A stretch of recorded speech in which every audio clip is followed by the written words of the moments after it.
Media, saya sebelum menyampaikan menyampaikan surat,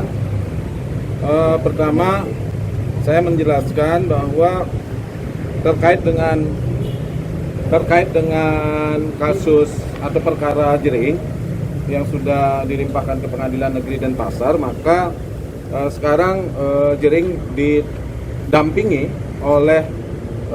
sekitar 12 advokat sebagai penasihat hukum, sekitar 13 ya, tapi baru masuk 12, 3 dari Jakarta dan Bogor ya, Jakarta dan sekitarnya, kemudian sisanya dari Bali. Saya sendiri, kemudian dari Gendur Office ada 4 orang, saya Adi Sumiarta SHMH, ada Saudara Juli Untung Pratama SHMKN, kemudian Komang Aryawan advokat magang, kemudian dari Kayana Law Office ada Agus Suparman SHMH, ada Gede Manik Yogiarta SHMH, kemudian dari PBHI ada Dewa Alit Sunaria Ketua PBHI Bali, kemudian dari kantor hukum Fahmi Siregar ya, Fahmi Siregar LLM bersama dengan satu rekan Gita. Kemudian kalau yang dari Jakarta senior kami Sugeng Teguh Santoso SH, kemudian Sior Tarigan, dan lagi satu belum masuk. Ini kuasa yang baru ditandatangani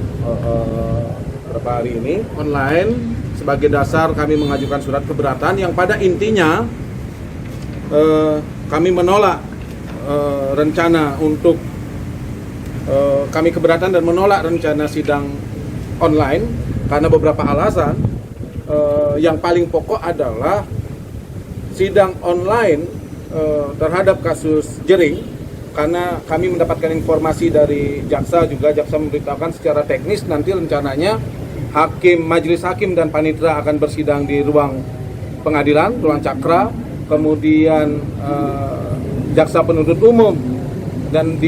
nanti di pembuktian akan dengan saksi dan ahlinya mereka di kantor Kejaksaan Tinggi Bali, dan terdakwa didampingi kami bersama, kemudian nanti di pembuktian dengan saksi dan ahli itu di kantor Kepolisian Polda Bali. Nah, menurut kami secara teknis itu juga sangat memberatkan. Yang pada pokoknya adalah kemudian hal tersebut dapat merampas hak asasi manusia dari terdakwa atau Jering dan juga merampas hak konstitusi dari Jering, sehingga dia akan terugikan karena tidak bisa untuk mendapatkan haknya atas pengadilan yang bebas dan tidak memihak.